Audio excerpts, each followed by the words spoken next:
Olá, meus queridos irmãos, que a graça do Senhor Jesus seja na vida de vocês. Hoje nós continuaremos a nossa série em João 14, abordando um tema muito importante: como podemos ter paz, como podemos ter um coração tranquilo em tempos tão difíceis. Eu creio, estou certo, de que João 14 pode nos dar uma boa resposta para isso e um bom direcionamento. Portanto, vamos então à nossa aula. Vou compartilhar os slides.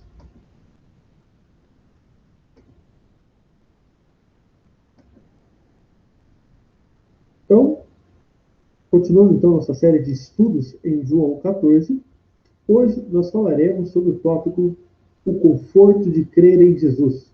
O conforto de crer em Jesus. Eu começo citando dois versículos. Primeiro, o versículo-chave da nossa série, que diz: Não se turbe o vosso coração, credes em Deus, crede também em mim. Palavras do nosso Senhor Jesus. E no outro momento, ele diz a Tomé. E Jesus diz a Tomé: Coloque o seu dedo aqui, veja as minhas mãos, estenda a mão e coloque-a no meu lado. Pare de duvidar e creia, disse-lhe Tomé. Senhor meu e Deus meu. Isso se encontra lá em João 20, 27 a 28. Como já dissemos anteriormente, todos os homens estão à procura de paz. Alguns fazem de forma mais barulhenta, mas mesmo assim buscam um coração tranquilo. Nós vemos essas pessoas que, por vezes, vão a baladas, vão aos funks da vida, pessoas que vivem de forma arregalada, sem parâmetros morais. Essas pessoas dão a ideia de pessoas felizes, pessoas que só querem curtir o prazer da vida.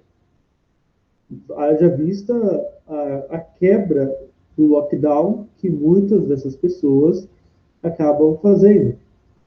Então, por vezes, essas pessoas elas vão, quebram o lockdown, fazem aquela festa, aquele mutirão de pessoas, e a ideia é, nós queremos nos expressar, porque nós somos pessoas felizes. Mas a nossa afirmativa é que essas pessoas são infelizes, e elas estão à procura de paz. Como elas não têm essa paz, elas acabam que se entorpecendo de prazeres e pecados. Assim, frequentemente acontece que as aparências, elas nos enganam. As pessoas que aparentam estar muito felizes, despreocupadas, se encontram cheias de tristeza e carregam tragédias consigo. Não sei se você tem alguém da família ou algum conhecido próximo que passa por esse tipo de coisa. São pessoas que dizem que gostam de curtir, gostam de viver a vida de forma sem freios morais, como já disse, mas depois que acaba a balada, depois que acaba o momento de êxtase, o que sobra é um vazio, o que sobra é a dor, o conflito e a perturbação. Não há paz. Não há paz. Segue-se assim que todo cristão verdadeiro, então, jamais considerará apenas a aparência das pessoas, mas sentirá grande tristeza por homens e mulheres que tentam encontrar em vão um coração tranquilo, enquanto se recusam a pensar. Então, o nosso olhar para essas pessoas é um olhar de fato de tristeza, não é um olhar de inveja. Às vezes tem pessoas que invejam os ímpios, olham as pessoas na TV, né? Lá o famoso do seu Facebook, esbanjando dinheiro, esbanjando uma vida arregalada, e você olha e fala, meu Deus, como eles são felizes. Não. A perspectiva do cristão é que, ainda que eles tenham um sorriso no rosto, eles têm um vazio no coração. E esse vazio tem o tamanho de Deus. Ou seja, nada pode preenchê-lo. A Bíblia, ela reivindica que ela, e apenas ela, pode nos dar, de fato, este coração tranquilo. Isso é a nossa máxima nessa série em João 14. Somente a Bíblia Nada mais pode nos dar um coração tranquilo. E como vimos, esse método tem sido testado e aprovado ao longo da história. Eu citei para vocês Hebreus 11, aspectos da história da igreja cristã. Então, não se trata de teoria, nós não estamos cogitando um algo teórico, mofado, não, mas algo que foi verificado e testado por homens e mulheres, a começar pelos apóstolos. Ou seja, é uma paz que já foi aprovada, já foi testada. O que explica os apóstolos, a morte dos apóstolos, de uma forma tão corajosa? Como que aqueles homens enfrentaram a morte sem titubear?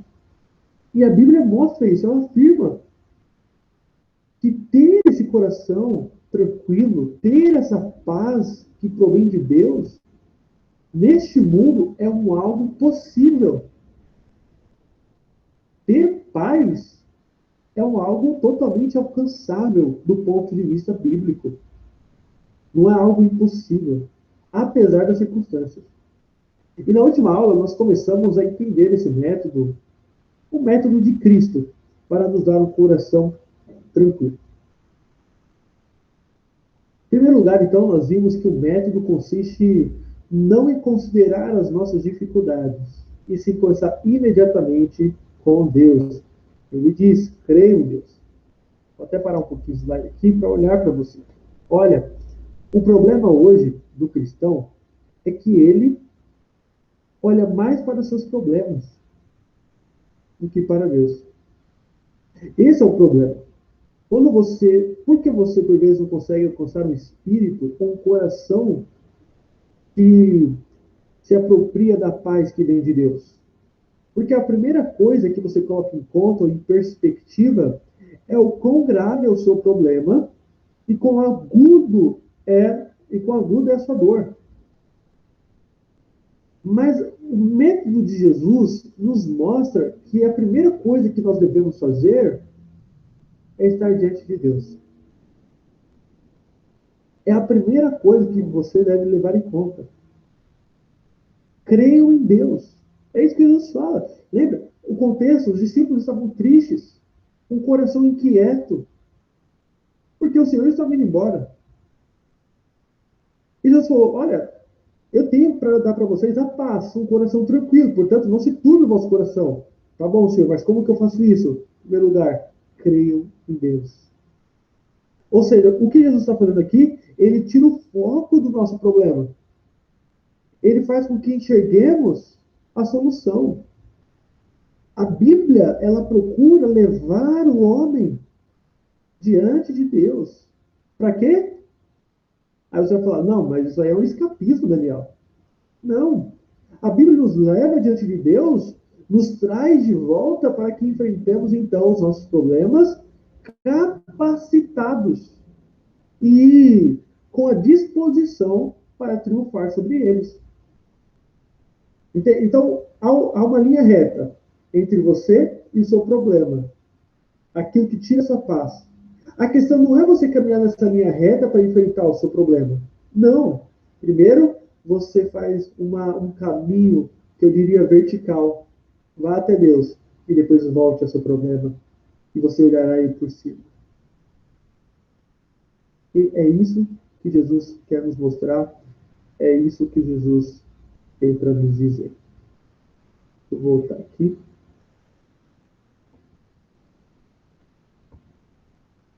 Então, o primeiro método de Cristo consiste nisso. Olha, vocês querem um coração tranquilo? Creiam em Deus. Creiam em Deus. Não é um escapismo, mas um fortalecimento. Agora, no entanto, precisamos dar um passo adiante. Creio em Deus, sim, mas creio também em mim, diz Jesus. Então, vejamos então algumas razões pelas quais devemos crer em Jesus e como isso traz paz ao nosso coração. Em primeiro lugar, então, por que devemos crer em Jesus? Porque Jesus, ele é a própria mensagem cristã. Jesus é o Evangelho. Ele não faz parte do Evangelho. Ele não é um subtópico da teologia cristã. Não. Ele é a própria mensagem cristã. É importante começarmos pelos fundamentos, algo que eu sempre procuro enfatizar nas minhas aulas, os alunos dos cursos ao qual nós estamos preparando, fazendo, sempre é importante você começar pelo fundamento, pela base do prédio. Pois algumas pessoas, no quesito crer em Jesus, né? Muitas dizem crer em Deus. Olha que coisa. Isso aqui é muito delicado. Às vezes você vai conversar com uma pessoa e fala, não, eu creio em Deus. Mas isso é uma forma muito vazia, muito vaga. Ela diz, não, oração? Vamos orar, orar sempre é bom. Creio em anjo, creio na bondade, Deus está conosco, eu amo Deus, Deus me ama. Mas por vezes essas pessoas, elas não falam sobre Jesus. Você tem dificuldade no evangelismo?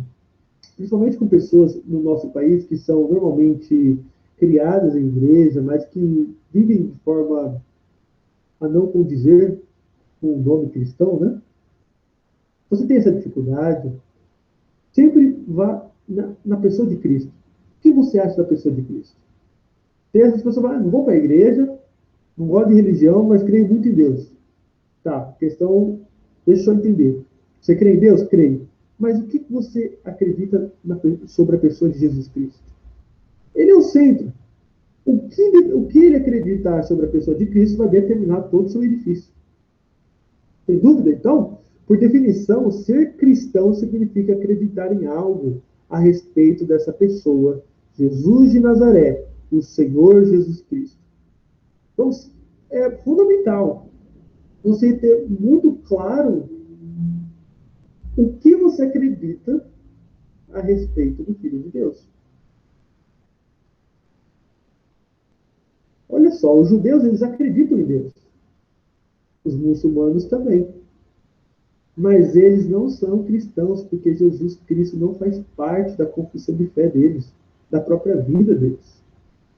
A coisa que diferencia o Evangelho é que ele nos conduz imediatamente e diretamente ao relacionamento com ele. O que Jesus destacou em João 14 é que precisamos crer nele, assim como cremos em Deus, o Pai. Esse é o ponto particular que torna o cristianismo único. Esse é o ponto. Vocês, olha, vocês creem em Deus, creem também em mim. Na mesma forma, na mesma proporção e com a mesma natureza. Credes em Deus, credes também em mim. Isso aqui é o diferencial do cristianismo. Por isso que nós não abrimos mão de Cristo. Continuando ainda como Jesus, a mensagem cristã. Assim podemos ver que Jesus nunca pediu para que crêssemos nele como mestre. Isso é muito importante. Nós falaremos a seguir sobre isso. Mas da mesma forma que cremos em Deus, Jesus nunca pediu, olha, pelo menos aprendam meus ensinamentos, pelo menos me considere um filósofo, um mestre, um grande moralista. Não. Credes em Deus. Credes também em mim. Credes que estou no Pai e o Pai está em mim. Então, isso já vai mostrando e vai fortalecendo a base que nós temos sobre esse aspecto de crer em Cristo. Em outras palavras, essa pessoa, Jesus, é absolutamente vital e essencial para o método cristão de obter um coração tranquilo. Isso é a base, tá? Crer em Cristo. É, é um, ela faz parte do método do próprio Senhor para nos dar um coração tranquilo. Credes em Deus, credes também em Cristo. Mas, em segundo lugar, você pode perguntar, e o que a Bíblia fala a respeito de Cristo? Quais são as principais vias sobre Cristo a qual eu devo crer? Eu não elenquei todas, tá? Há muitas coisas a respeito do Filho de Deus. Obras e obras têm sido escritas para tentar pegar esse aspecto. Qual é o que mudou depois que Cristo veio? E qual é a minha crença a respeito do Filho de Deus? Há muitos aspectos a respeito do qual nós devemos crer a respeito de Cristo.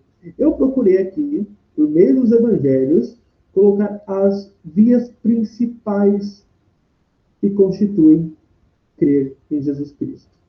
E a primeira dessas vias se chama encarnação. Em primeiro lugar, então, vimos a base. Jesus Cristo é a mensagem cristã.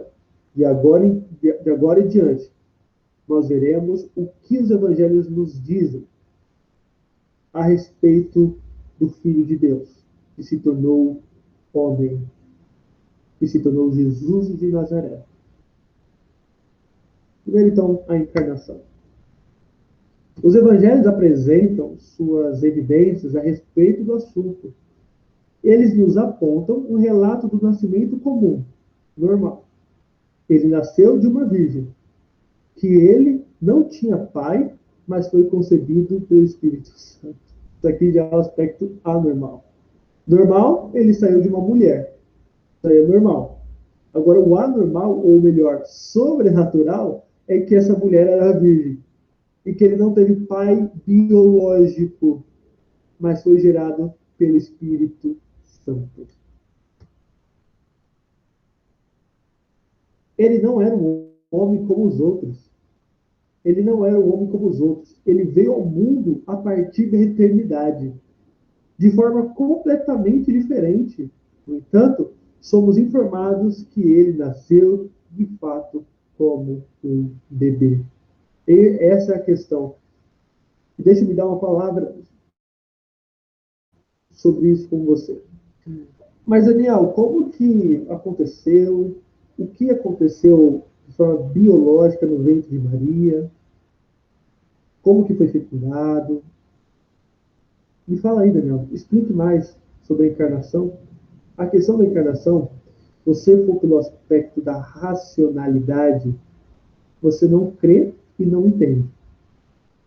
É uma coisa que a gente sempre tem que ter em perspectiva. A Bíblia é tanto um livro que dá para se entender nos seus aspectos de ensino, moralidade, dentro da razão, mas há um momento em que a razão ela é suspensa e o que sobra é a fé. É uma fé certa da revelação de Deus contida nas Escrituras. E esse é um ponto que nós devemos, é um ponto-chave da nossa interpretação. Eu não posso deixar com que a minha razão dite, né, o que é verdade e o que é mentira nas Escrituras. Eu não posso fazer isso, eu não tenho direito de fazer isso. O que a Bíblia me diz, ela diz com autoridade, porque ela foi inspirada por Deus. Embora tenha sido escrita por profetas e apóstolos e pessoas ligadas a estes, ela foi divinamente inspirada. Na verdade, a palavra lá em Timóteo traz a ideia de expirada, não ins, mas ex. A ênfase maior está em que a palavra saiu da boca de Deus, como se fosse o hálito de Deus.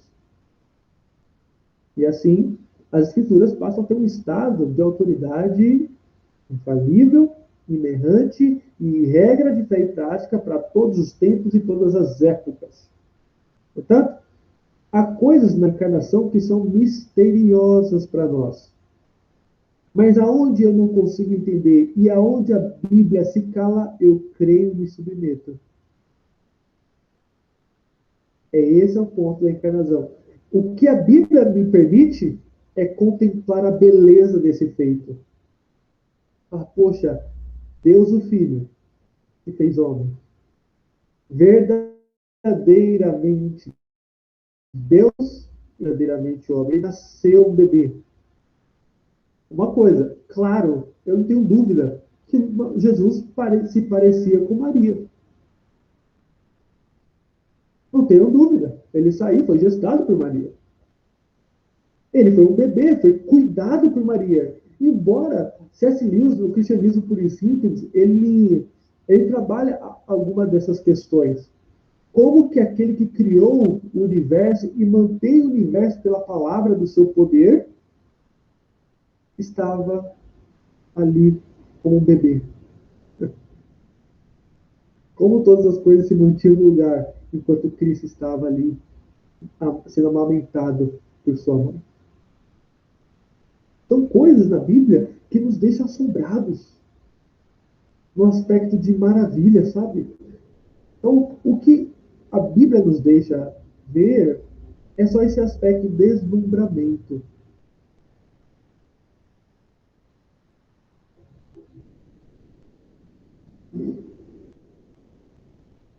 Ele era, ele era verdadeiramente humano, embora fosse e sempre será o Filho eterno de Deus.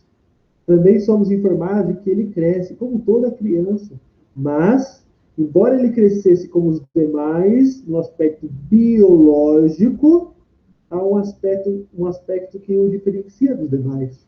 Lucas pontua isso lá no seu Evangelho, capítulo 2, versículo 52.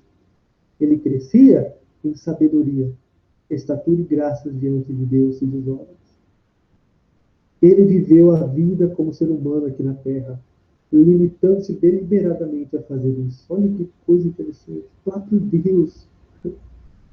O próprio Deus, algo de nada do que foi feito se fez sem ele. Olha só. Então, Cristo, Filho de Deus, melhor dizendo, se fez homem, o mistério da encarnação. Agora, vejamos então se eu tenho que crer na encarnação.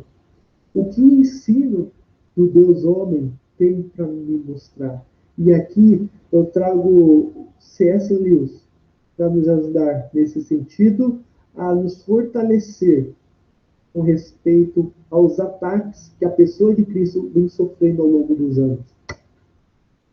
Então, C.S. Lewis, professor da Universidade de Cambridge, inicialmente agnóstico. O que é agnóstico mesmo? É aquela pessoa que diz o seguinte: olha, eu sei que existe um Deus, está por aí, mas eu não sei se eu posso conhecê-lo. Eu sei que ele existe, mas não por meio das religiões. Ele é só um poder cósmico que criou todas as coisas e nos deixou à beira da própria sorte, ou ele pode ser um gênio mágico, não sei. É só agnóstico. O A é um preço grego para não. Gnóstico vem de conhecimento, não conhecimento. Então, você vê no agnóstico, ele nunca vai negar a existência de Deus. Ele vai falar: o homem não consegue chegar até Deus. E Deus está preocupado em se fazer conhecido. C.S. Lewis, ele era esse tipo de pessoa, até que ele passou pelo processo de conversão. Cristo entrou no coração desse professor e ele foi usado por Deus em grandes livros de literatura cristã. E ele escreve uma coisa muito interessante sobre o ensino ou sobre a pessoa de Jesus. Eu quero ressaltar aqui. Então, olha o que ele diz. Quero aqui evitar que alguém expresse essa grande insensatez. Que certas pessoas tantas vezes repetem a respeito de Jesus. Qual seria essa insensatez? Ele vai dizer. Pessoas que dizem: estou pronto para aceitar Jesus como um grande mestre moralista, mas não aceito a sua alegação de que ele era Deus. Olha, ele foi um grande mestre, mas não Deus propriamente dito. Aí ele vai dizer: aí está uma coisa que não podemos dizer. Um homem que fosse apenas um homem e dissesse as coisas que Jesus disse, não poderia ser um grande mestre moralista. O ensino de Jesus faz com que tenhamos um pensamento mais limitado a respeito da sua pessoa e é como se fosse uma bifurcação.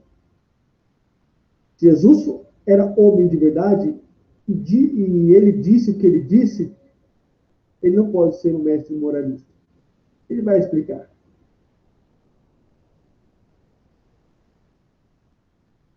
Olha só, diante do que Jesus disse, C.S. Lewis coloca: ou ele é um louco, e portanto ele se acha no mesmo plano daquele que se afirma ser um ovo cozido,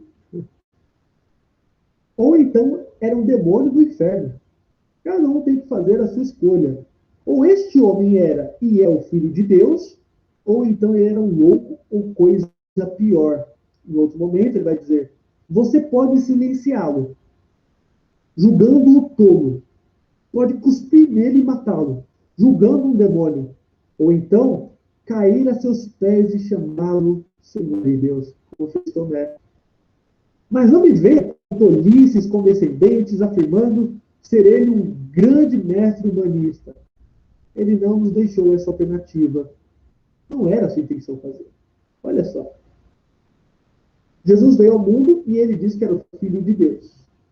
Ele diz em João 14, eu vou, mas vou preparar lugar. Então eu virei e vos levarei para mim mesmo. Ou seja, há aspectos sobrenaturais, há milagres que Jesus fez sobre o inferno, sobre o céu. Ou seja, ou ele era um louco, aí você vai falar, então ele era como se fosse um homem, a mesma coisa ter Jesus, um homem que se diz ser um homem cozido, não tem diferença nenhuma, porque ambos são loucos, ou ele era um mentiroso, ele não era filho de Deus. Então, ambas as coisas excluem Jesus como mestre moralista. Nos detenhamos-nos ainda nesses dois aspectos. O mentiroso. Muitos dirão que Jesus era um grande mestre moralista. Sejamos realistas. Como poderia ele ser um grande mestre moralista e conscientemente enganar o povo? Exatamente com relação ao ponto máximo de seu ensino, a sua identidade. Olha, ele era um grande mestre moralista, tá, mas só que ele falou que era filho de Deus. E aí? E quando Jesus estava falando que ele era o filho de Deus, naquela época, não tinha o mesmo sentido que nós temos hoje. Ah, todo mundo é filho de Deus, eu sou filho de Deus também. Jesus estava dizendo isso, não. O aspecto ali era sobrenatural mesmo. Filho de Deus mesmo. Que estava no céu com o Pai, conforme João 3. É aquele que os anjos cantaram durante seu nascimento, após seu nascimento. É esse mesmo ser que recebe adoração, perdoa pecados, que é chamado por Tomé, Senhor e Deus meu. Se esse homem estava mentindo sobre a sua identidade, que é um pilar da honestidade, como ele pode ser um mestre moralista ainda? Então, segundo John McDowell, no seu livro Mais que um Carpinteiro, ele diz: teríamos que concluir que era um deliberado mentiroso. Contudo, esta imagem de Jesus não coincide com o que sabemos dele, ou das consequências de seu ensino e sua vida. Em toda parte em que seu nome é proclamado, vidas têm sido transformadas e países têm alcançado progresso. Olha a Europa só é o que é hoje por conta da religião cristã, irmãos. Olha só, onde o cristianismo entrou, ele trouxe boas coisas. Olha os Estados Unidos, a maior economia do mundo. O que eles estão usufruindo são frutos de trabalho cristão. Tá? Então, e cristão, ele ensina os ensinamentos de Cristo.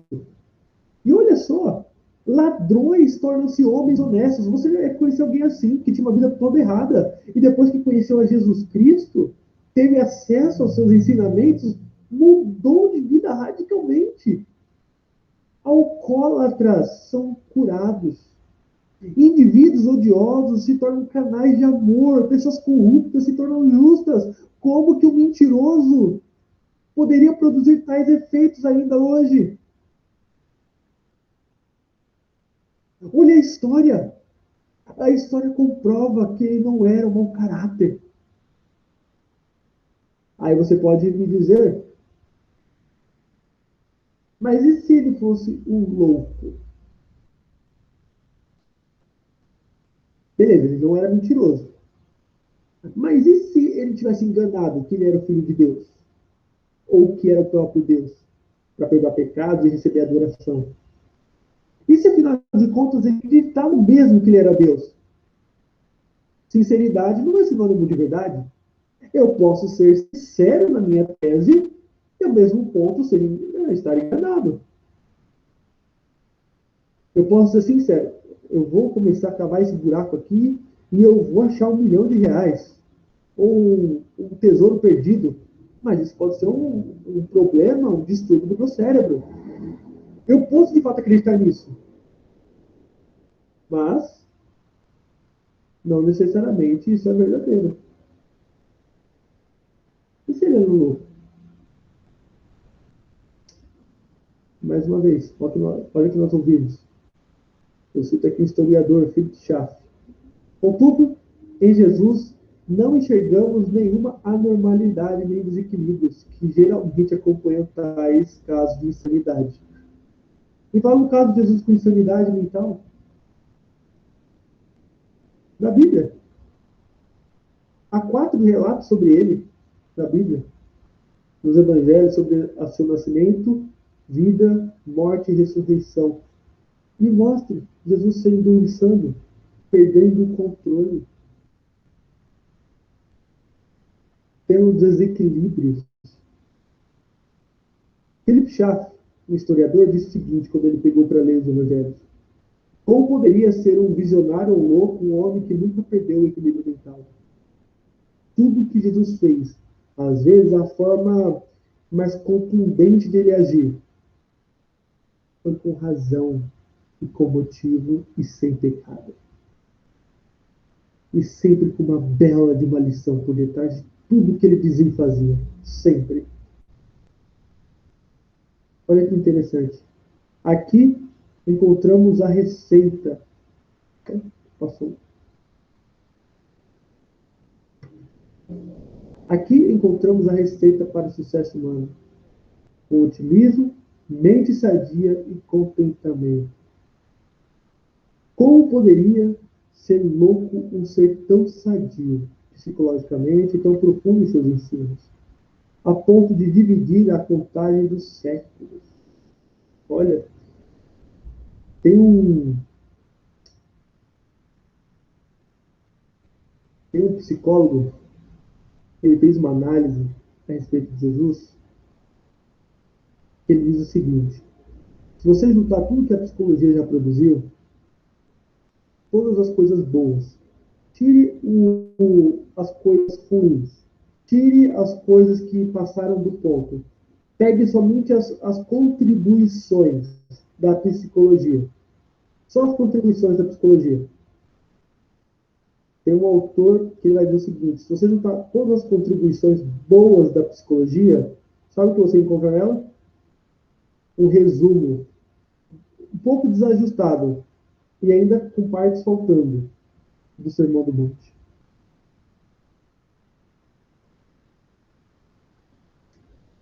Tudo que a psicologia produziu de bom, junto, é uma imagem pálida do Sermão do Monte.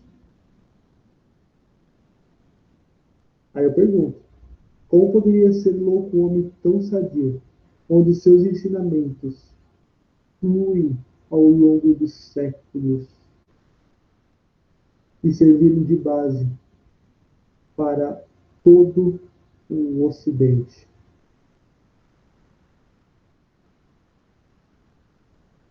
A ponto de nós dizermos antes e depois de Cristo. Os ensinos de Jesus testificam que ele era verdadeiramente homem e verdadeiramente Deus.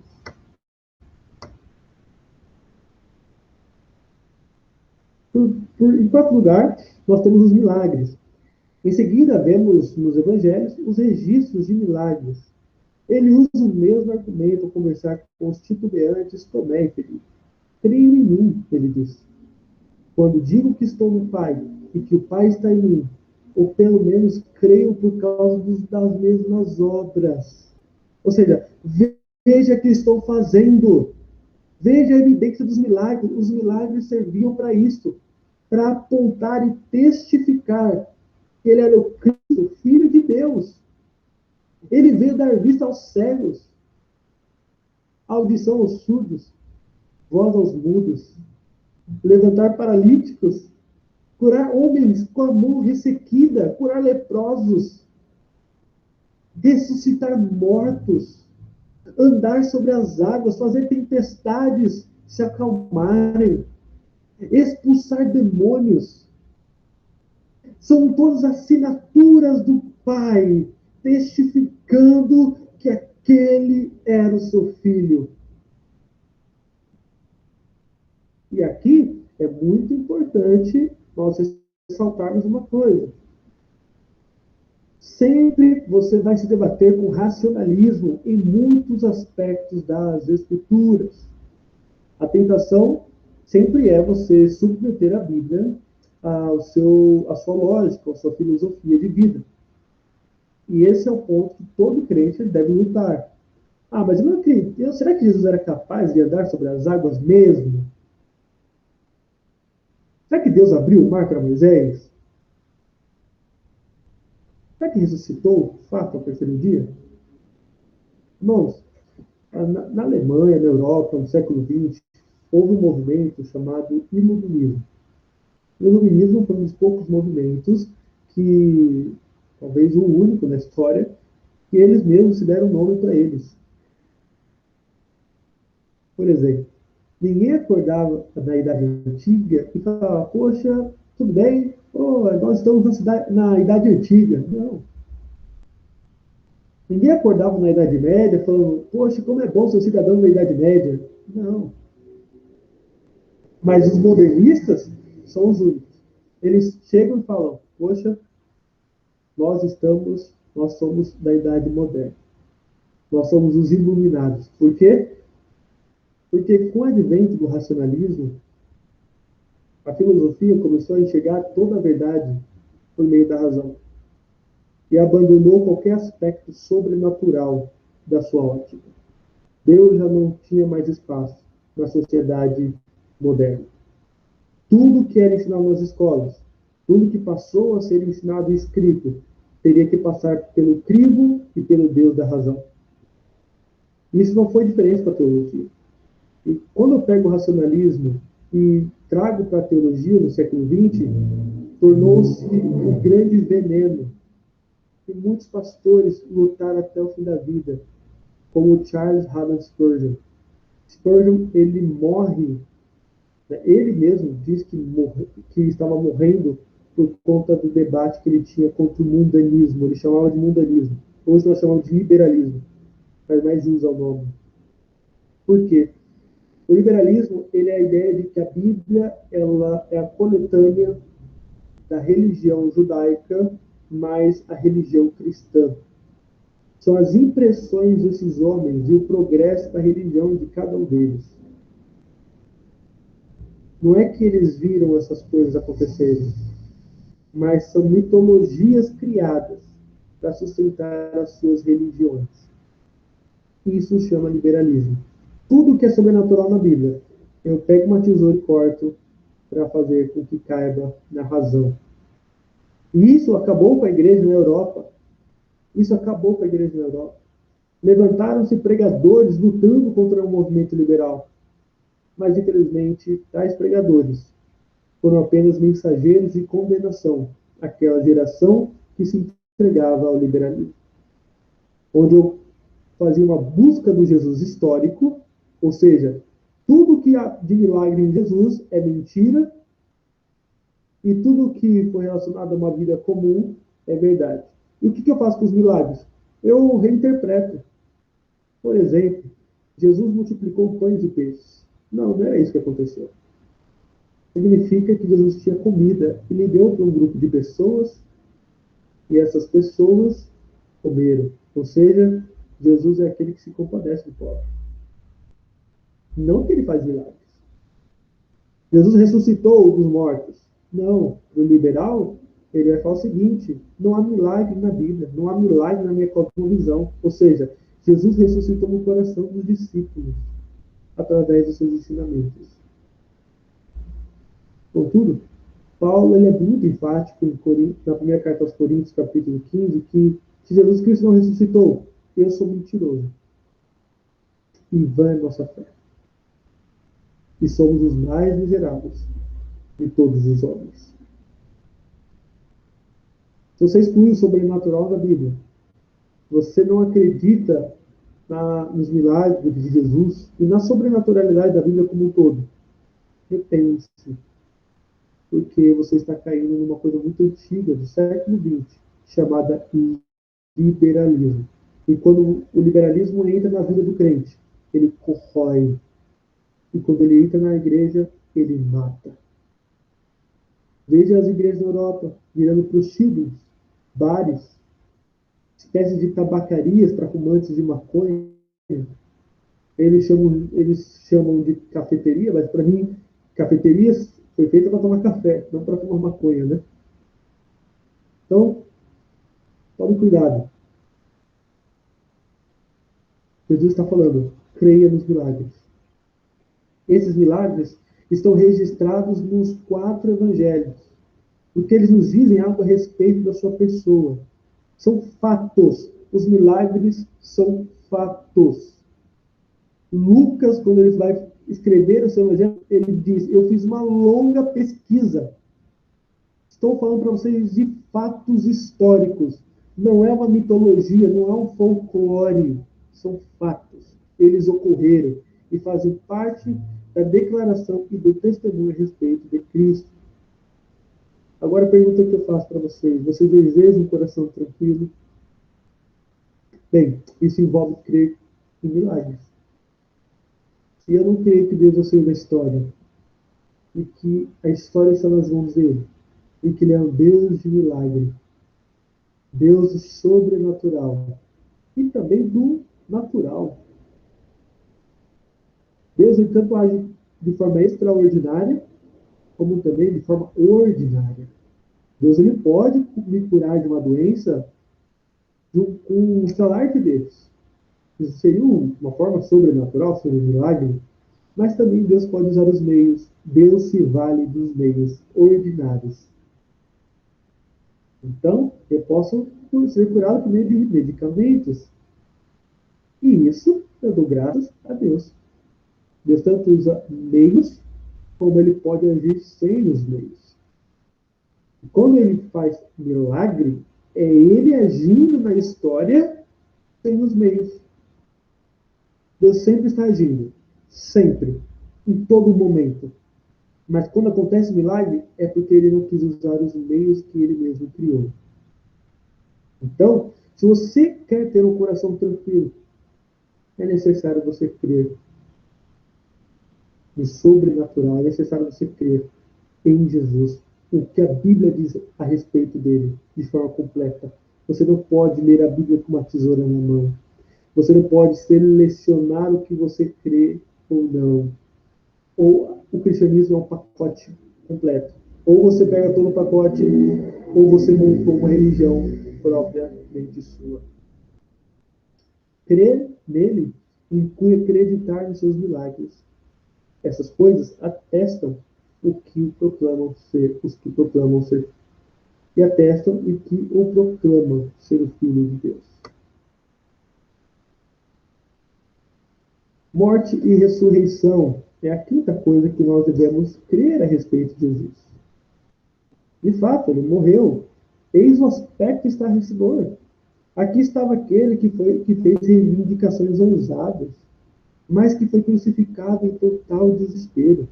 E teve o corpo colocado numa sepultura. É o fim, todos disseram.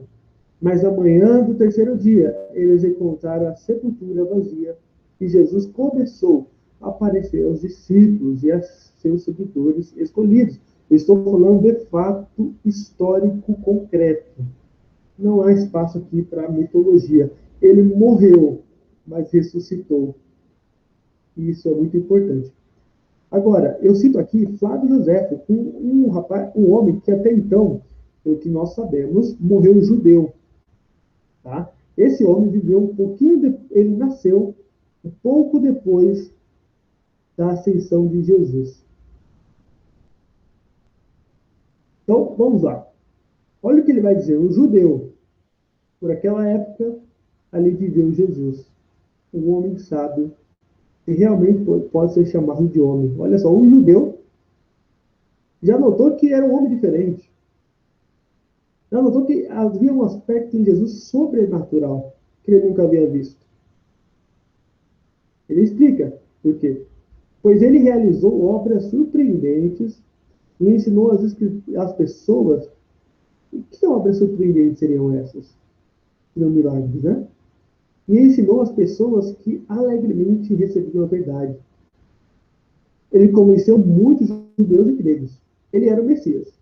E quando, pela acusação dos principais de entre nós, Pilatos o condenou à cruz, os que haviam primeiramente amado não cessaram.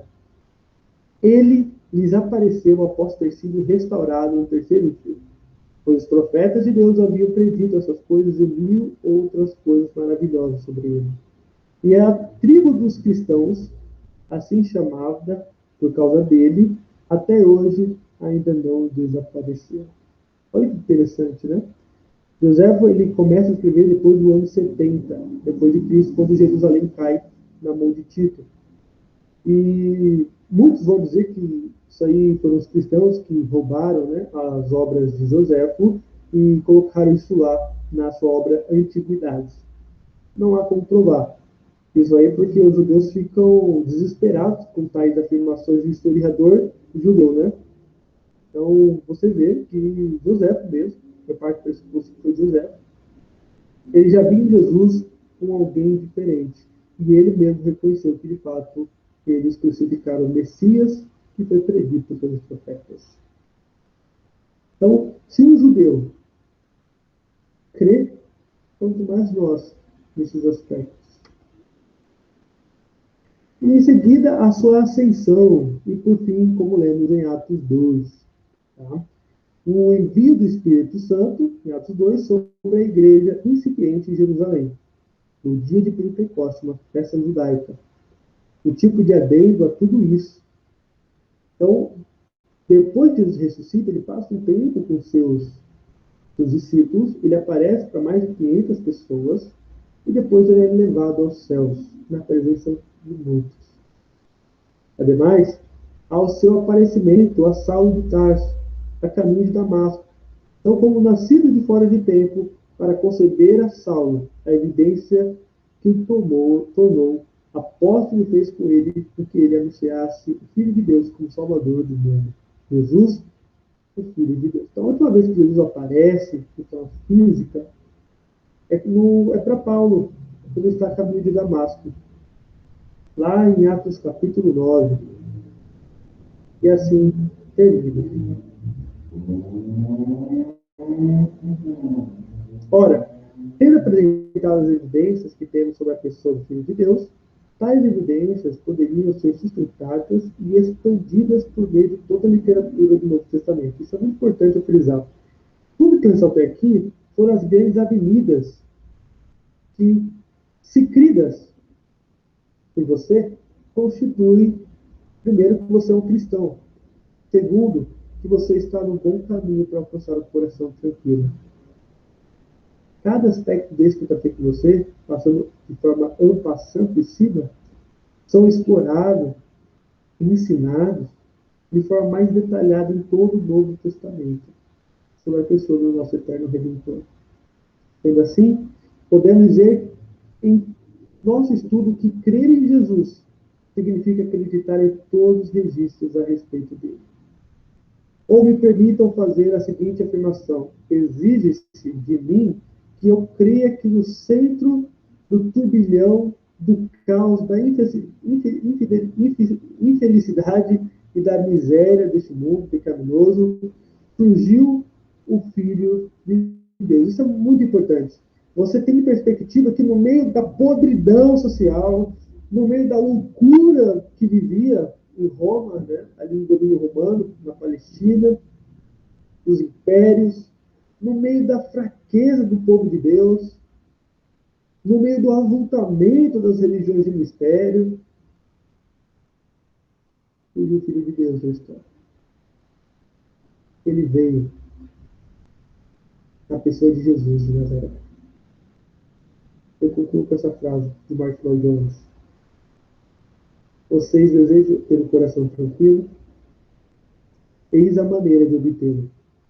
Creiam que Deus veio até nós na pessoa do seu Filho. Não fomos deixados para tatear no escuro. Deus fez algo, e isto é o que ele realizou. Enviou o seu Filho, nascido de mulher, nascido debaixo da lei, a fim de redimir os que estavam sob a lei, conforme Paulo em Gálatas 4, versículo 4 a versículo 5, para nos conceder um coração tranquilo. Eu desejo ter um coração tranquilo, creia que Deus se fez homem até nós. Viveu a nossa vida, morreu a nossa morte. Relembre essa verdade. E no dia mau, Deus o fortalecerá para passar pelas dificuldades da vida. Esse é a nossa proclamação, né? Então, está aí as fontes da nossa aula de hoje. Martins Lloyd Jones, primeira Bíblia, né? Almeida Revista Atualizada. Martins Lloyd Jones, Não se turbe o coração de vocês, publicado pela PES, mais conhecida pela PES, né? Que é uma sigla que diz Publicações Evangélicas Selecionadas. Augusto Nicodemos, o livro A Bíblia e seus Intérpretes. E eu postei também o Josh McDowell, mais que um cartão inteiro. Espero que eu tenha sido útil. Deus abençoe vocês. E não se turbe o vosso coração. Então, crede em Deus. Crede também em Cristo. Crede também no Filho de Deus.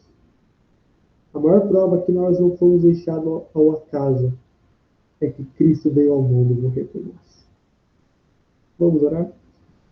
Santo Deus, amado Pai, graças te damos, porque o Senhor nos deste um presente para nos deixar tranquilos, em paz, mesmo em meio ao turbilhão de problemas que esse mundo passa. Podemos ter paz porque o Senhor provou o seu amor quando deu o seu único filho para morrer por nós, nos ensinar as verdades eternas.